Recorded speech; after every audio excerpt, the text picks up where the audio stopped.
BSides DC 2016 videos are brought to you by clearedjobs.net and cybersecjobs.com, tools for your next career move, and Antietam Technologies, focusing on advanced cyber detection, analysis, and mitigation. Healthcare data, about 363 per record, counterfeit Social Security cards. There's a lot of different things. So you see the kind of higher dollar value on the things that are difficult to replace. Like for example, like go and change your Social Security number. Okay, that'd be pretty hard, right? Or your medical records, going and changing your medical records. But getting a new credit card, getting a new driver's license, those things are a little bit easier. And part of the problem is that we rely a lot on passwords. So I read a NIST posting for 863 is moving past passwords. So really getting rid of passwords altogether, because generally most people use the passwords as their dog or something. It's pretty easy to guess, or even you have multi-factor authentication. You know, there's a difference between multi-factor authentication and two-factor authentication, right? Because when you're looking at the different factors, it's something you know, something you are, and something you have. If it's two things you know, then it's multi-factor. When it's two-factor, it's something you know and something you have. I was doing some research in grad school, and they proposed an ultra-secure system, and what was the best way to secure it? We had to architect it. And so, well, why don't we just use three-factor authentication? Something you know, something you have, and something you are. So, you know, a password, something that's biometric, and some sort of token. Why not in ultra-secure environments? And also, when we were talking to the Verizon folks, they were saying that in every instance, in every breach that they had investigated, when if two-factor authentication had been used properly, that would have stopped every breach that they investigated. Not that there's no silver bullet, but if you do that, it makes it much, much harder. There were some instances where folks said, I can't believe this happened, even though I had some type of multi-factor, two-factor authentication. The things that they hadn't implemented it correctly. So you have to implement it correctly, otherwise you can have some issues. A lot of browsers store passwords. How many people have passwords in their browsers? No. Hands down, good for you, awesome. Or password managers, and we saw a couple weeks ago that password managers can also get breached. So what's the best thing to do? Passwords is really, really tough. I read an article, someone saying that they are going to have some crazy randomized password, and that they're not going to remember on purpose every time they need to log into something. They use the password reset feature. So, yeah, okay, that might work, but that's kind of annoying and getting text and kind of doing a lot of different things. But they have identity access systems and password systems, so you can try to use a single sign-on. But personally, it does become pretty challenging. So how much does a breach cost? And this is something that gets talked about a lot, and people are going in and doing different types of value assessments. And there are different ways of looking at it. So the Ponemon is saying that it's on average, $7 million per breach. It went up about $500,000. This is just an average, and $221 per record. But then Verizon says that it's a little bit of a sliding scale. You get economies of scale as the breach is bigger, then you can do some different things. So they have some ideas there, going from, on the average upper for 100 records, about $357, going all the way down to, looking at 100 million records, and things just start to get cheaper. Other factors that I would consider is, have you done a tabletop assessment? Do you have an incident response plan in place? How are you going to handle PR? Some things that are kind of a little bit outside of security that can help reduce the cost, because you know exactly what to do, who to call, and who to contact. If you have incident response on retainer, even better. That way you won't have to wait, you can bring them in and get to the root cause. And all this traces back because, you know, advanced threats are really, really hard to find. So this is from a Mandian report on the right side. Every breach that they investigated, valid credentials were used. There were, you know, we have a dwell time. The bad guys are in there for a really, really long time. So it's a huge gap in detection. And most of the time, 67% in this study, it's not you saying, oh my God, we've gotten breached, some three-letter agencies knocking on the door and saying, your data is on some Eastern European server. I'm just saying Eastern European, it could be Russian, it could be Chinese, it could be anywhere, right? But external entities are notifying you that your data is out there somewhere. And this is coming from, you know, cyber criminals, people that are looking to make a buck off of your data. Nation states, this is something that's a little bit harder. They're trying to embarrass the country or embarrass their organization for political reasons, and then insider threats, which are, you know, just really, really hard to detect. So at Splunk, we run this. It's kind of a workshop where we trace back through a kill chain, and kind of what's happening is an attacker is brute forcing a website, steals a legitimate PDF. He attaches malware to the PDF, spear phishes an employee. The PDF actually has the notion of obfuscation, so it can spawn multiple processes. So it's a PDF, it's a vulnerable application. That PDF is going to spawn a calc.exe, which spawns an svc host.exe. And seeing an svc host.exe in Task Manager, pretty hard to figure out which is the right one unless you really get in there. But the way that we trace it back is because the svc host.exe reaches out to known bad command and control. So we catch it with threat intelligence. And if we didn't know any better, we would say, hey, let's just go ahead and wipe that machine. But if you're going to get really high fidelity information from your systems, you can get down to root cause. So in the example, we use a free tool from Microsoft. It's called Microsoft Sysmon, which is pretty neat because it's able to map the network communication to a process ID. And then it's also able to detect parent, child, and grandchild processes. So who's spawning what. So we catch the perpetrator on known bad threat intelligence. And we trace it back through the Sysmon data, and we kind of do it all in Splunk. We trace it back and we say, hey, we know that svc host.exe spawned the communication that's going out to C2. And then we looked at, and we see that svc host.exe was created from calc.exe. And calc.exe was created from the PDF.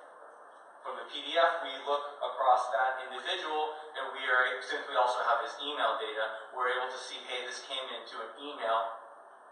We trace it back to the mail server, and we see that 5 other people also received the email with the same attachment, with the same information inside, but they haven't opened it yet. So we can go to the mail server and delete that email before these other systems get infected. So this is kind of the power of being able to get to root cause. And then we look for that file, and we see that it's also on our server, and we see some suspicious information on multiple requests coming into a server, and that's how we can trace it back. But just the importance of having the right data and being able to get all the way back to root cause. And this is why, you know, kind of everybody talks about the kill chain, but when you're going through that process, you're going through delivery, exploitation, and installation. Usually it's coming from some sort of human interaction. In this example, it's a PDF. It could be a browser exploit because you're running an old version of Chrome, Firefox, and Explorer, Safari, you name it. All of them have exploits. Or you're running an old version of Java that you can take advantage of. And then your attacker is going to not just get in there, but also establish some tools, build in some backdoors, and then start to move laterally within the environment, which usually most organizations have a hard exterior shell and it's soft and warm and gushy on the inside. And then you can hop around from one area to another one, gather information, collect it, and then exfiltrate it. And there are a lot of different ways that you can exfiltrate data. You can, and usually they're going to do it through ports that they know are open. So what's open, 80, 443, sometimes ICMP. So there are ways that you can pad data that you want to exfiltrate inside of DNS data, or you can hide it inside of ICMP data. You can encrypt it and get it out through 443. So there are a lot of different ways that you can get data out. And if you have the right data and you're analyzing it, then you're able to piece together the entire story. Going from threat intelligence type of information where there are paid, there's free, and it gets a little bit noisy. So you have to figure out how you're going to rank the different threat intelligence feeds and give them different types of priority so you're not getting inundated with the information that's heading your way. Firewall information. So what's normal transmission for this user? Has this user ever transmitted this amount of data before? Has this device ever transmitted a certain amount of data before? And can we correlate that with other information that we're seeing? If we can get endpoint data, great. What processes are being spawned? Are there any rare or unique processes that we're seeing? Are those automatically being compared against things like VirusTotal, which we know that is going to be of very, very high fidelity? Does that system have a vulnerability for that exploit on it? It's kind of bringing all these things together. And then also combining some sort of contextual information. Because all the computer systems, they don't know that this one server has PII data and the other server has the pictures for the company picnic on it. Not too big of a deal over here, huge deal over here. And just connecting the dots, being able to zoom and pivot through all this information really, really quickly so that you can perform an investigation. And this isn't, hey, let me write some search, click a button, go get coffee and come back. It has to come back within, let's say, about 5 seconds is the reasonable amount, so that you can perform a deep, deep investigation, going from known bad C2, malware, or kind of what are all the different dots, and making sure that you can actually go through and collect them.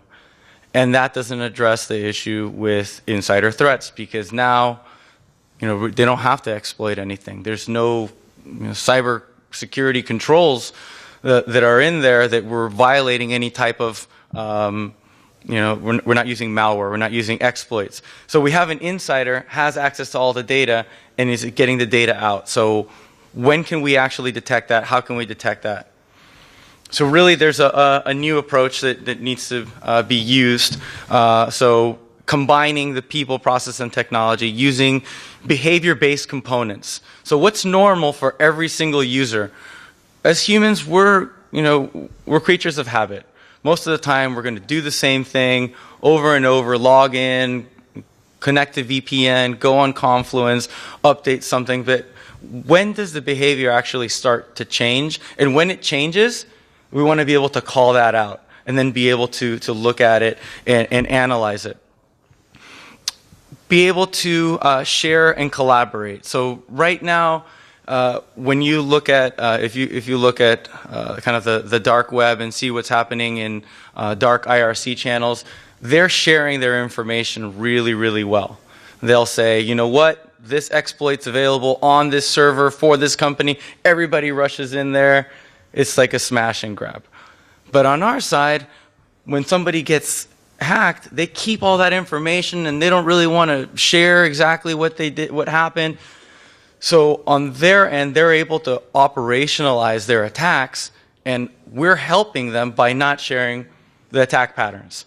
We're starting to do some things with, the different ISACs that are out there, but that's just IP addresses going outbound, and kind of get into it a little bit. But if we can get to the point where we're sharing their TTPs, their tactics, techniques, and processes, and export them and be able to share that really quickly, then they'll have to rewrite their malware. That'll make it a lot more expensive for them, and then they'll go do something else that's easier. So sharing and collaborating is critical. We talked about analyzing all of the data and then leveraging IOC and threat intel information.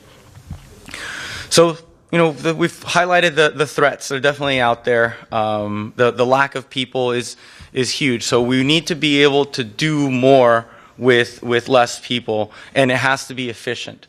So we can't get inundated with millions and millions of alerts. In the Target breach, they had 80,000 alerts telling them about that attack. So that they weren't able to get to all of them. So they just kind of let them fall by the wayside. And the old paradigm, which worked really well for a long time, is let's build new rules. Let's build different types of signatures, and then we'll analyze all the information as it's coming in. But we can't keep writing more and more correlation rules. It just doesn't scale. So every day it's see what's going out there, create a new correlation rule, import it, and just kind of going through that process. The new paradigm, what I'm seeing at least, is using data science and machine learning to help operationalize what's normal for every user, kind of baseline that entire behavior, and then start to call out different types of anomalies. And being able to do that in near real time is the big trick there. So you need to have a big data foundation, and then you're incorporating security analytics and using machine learning. What this lets you do is find unknown threats, attack patterns that we haven't even seen yet. So if I'm able to say that one user is now doing something that's different, that he hasn't done before, and that user is touching one system and a different system, we might be able, just from the anomalies, just because you're deviating from the behavior, that might be an attack pattern that hasn't been seen before. So really, this is the focus around looking for unknown threats, because we're not really using signatures anymore. If you're taking this approach, we're baselining every entity, users, devices, applications, what's normal for all these different systems, and when is there an anomaly. And that's kind of what will allow you to find different types of unknown threats. And when you're baselining, really you want to map the different behaviors to different models, and there are two ways to approach this. Two different types of machine learning processes. The first one is supervised machine learning, where you're going to grab a particular data set, analyze it, and then you have to train the model. So there's always a level, an acceptable level of false positives and false negatives. So where is that line? Okay, I don't want to get too many false positives, but I also want to miss some things. So where do you draw that line? So you have to test it. And then you apply an algorithm, and then you have finally a product. You verify that this is going to work correctly, and then you're able to put it into production. And this is critical to be able to detect mobile indicators of compromise. So kind of looking at it from just command and control perspective, attackers that are smart enough, malware that's smart enough, is going to be hopping their command and control servers. So it'll be going from one server to another one. If you're only looking at known bad C2, you'll kind of create some blind spots. If you can look at the actual behavior, the moment that an insider starts doing things that they don't normally do, or that they become compromised, because those two things are relatively similar. A compromised user and a user that's trying to do something bad. They're behaving in similar ways. They're doing things that they haven't seen before. So in using behavior is really, really critical. And then finally, without actually going in and having to look at the data and massage the data, there's unsupervised machine learning. So unsupervised machine learning is going to label and categorize the data automatically without the need for human feedback. Because remember that the original idea is that we don't have enough time to keep writing more and more correlation rules. That doesn't scale. There aren't enough talented security folks to go around. So creating some machine learning system that you have to train kind of ties back to that issue. So if you're using unsupervised machine learning, it's going to automatically learn. It'll know when the model is stabilized, it'll know when the model is ready, and then it'll start to call out different types of anomalies. I talked to a lot of CEOs and CISOs, and they always say, know thyself, kind of know everything that you have in your environment. But I kind of take that one step further, and I say, hack thyself. So really scan everything with credentials or with agents, get that deeper level of understanding of what the security weaknesses are on those systems, and really pen test it. So pen testing is a term that gets thrown around a lot, but pen testing is trying to exploit a vulnerability. I've had some folks that say they wanted a pen test, and then it turns out they just want a vulnerability scan. So kind of making a clear differentiation there. Phish your employees. I used to, well, so a long time ago, I worked at a bank in Southern California, and I had one of my employees who was a member service representative. She was probably the least technically savvy person that I've ever met, and we ran a phishing campaign. And we phished her, we called her, she opened up the command prompt and started running commands. But it really is once bitten, twice shy, because from that point forward, anything that popped up on her computer, she was calling security and saying, hey, is this okay? So when you phish the employees, it's not to trick them. You know, that's not kind of the mentality. It's let's make sure that this is what attackers would do, and let's make sure that we'll be able to catch those things. And provide training, you know, kind of just some common sense goes a really, really long way. And provide USB drops. So I get really nervous when people are just passing around USB sticks. I've played a little bit around with Rubber Ducky, and I see what it can do. You can take over systems pretty easily by passing USB sticks around. And probably one of the most famous attacks, Stuxnet, it was air-gapped Iranian nuclear centrifuge. How'd they get in there? USB. So USB is kind of an impressive technology also. It goes back to Pentium 2 MMX, if anybody can remember that. So USB's been around for at least 20 years. I don't know, like another technology that's been around for that long. But pass around USB sticks, drop them in the hallways, put them in the bathroom, even though that's kind of gross, and see if somebody's going to grab it and put it into their computer, and let them know, like, hey, you shouldn't have done that. Don't be putting USB sticks, or put crazy glue on them or something. And then social engineering. So drive up to the shop with AT&T or Verizon shirt in the truck and say, hey, the CISO or CIO told me that I need to install this. It's really important. Are they going to let him and are they going to give him access to the data room or not? So hack thyself. Make sure that when you're doing this, it has to be strategic and comprehensive. So when I was at Rapid7, we sold pen testing services, and I don't know how many times people wanted a pen test, but really but don't exploit anything. Like, well, that's not a real pen test. In one instance, there was an organization who we did a pen test against their web application. And everything looked good. 3 months later, that web application gets hacked, gets breached. And they said, well, yeah, you guys gave us a clean bill of health. What's going on here? And we go back and we look, and we didn't actually pen test the application that was in production. We pen tested the test application. We pen tested pre-production. So why are you going to pen test pre-production if you can't? It's not an exact copy. I highly recommend pen testing in production. Do it during down hours, maintenance windows. If not, you give yourself a huge blind spot. Sharing is caring. So I mentioned this earlier. So what can we do to disrupt the techniques that the bad guys are going to use against us? We need a way to export their techniques and then share that so that somebody can import those techniques. Things like ISACs help, Soltra Edge and other industries, and I kind of see different organizations starting to band together, whether it's large healthcare providers that have a color and are all talking together, and I think that's great.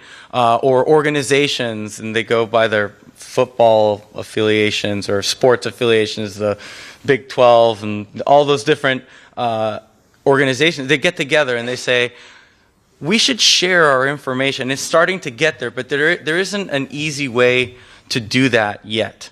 But we're starting to get there. People are starting to think this way, because when we actually get this stuff together and we start doing it correctly, it's going to make it so much more difficult. We'll pretty much be able to exterminate a certain variant of malware because they all kind of follow the same patterns. And if we're able to say, whenever we see this pattern, automatically detect it or automatically stop it, even better, then they'll have to change and rewrite that entire malware or those exploits.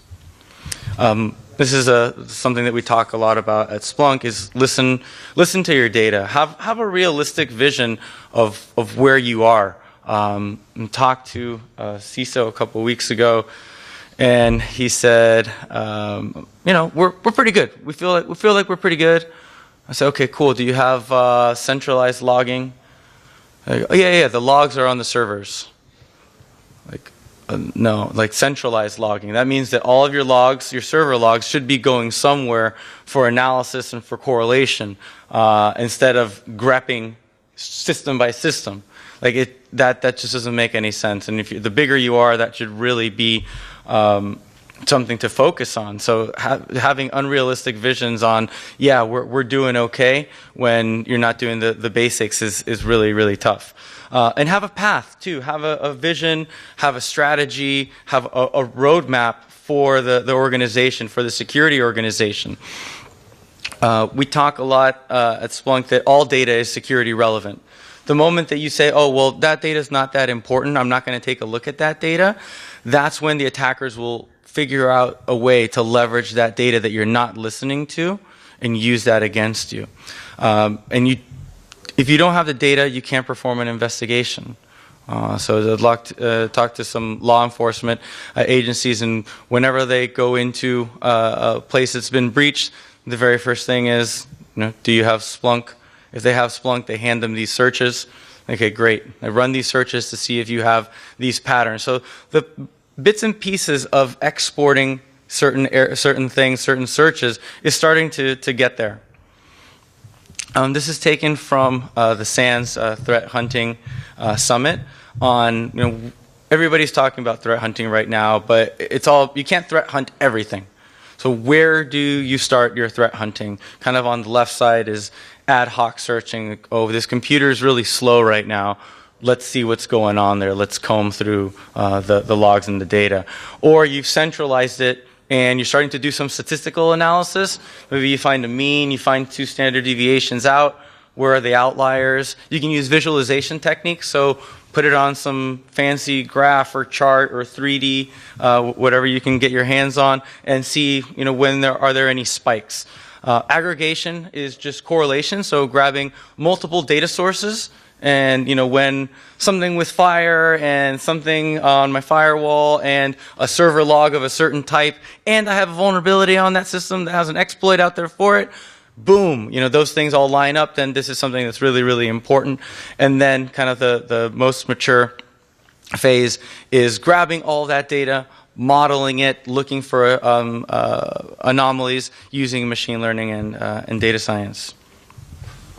So kind of where are different folks on the path? So the very first part is search and investigate. From there, they'll move on to proactive monitoring and alerting. Then you have security situational awareness.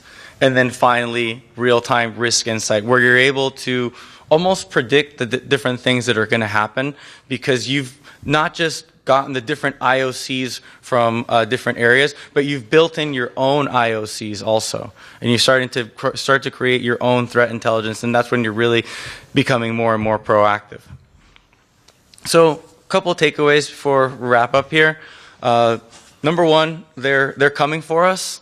The data is there. The data is worth money. They're in the business. They're definitely trying to get rich off of this. Machine learning is something that's critical. When you're able to go beyond correlation and use machine learning as a place to start your threat hunting, you can really go much deeper. Hack thyself. Make sure that your pen test and what you're doing around trying to take advantage of security weaknesses, and also talking to the different people that are in the organization. Make sure that they're strategic and comprehensive, and share and use. So cybersecurity is not a competitive advantage. Right? If you're kind of hiding all of the secrets. You don't have to say exactly what you did, but just those different techniques. The more that we can share, that's where it's going to make it much more expensive and much more difficult for attackers. And be realistic of where you are and how you could possibly improve. This is just a standard Splunk site, but these are the different services and products that we offer. And if you'd like to talk to me after, just I'll be up here. Thank you.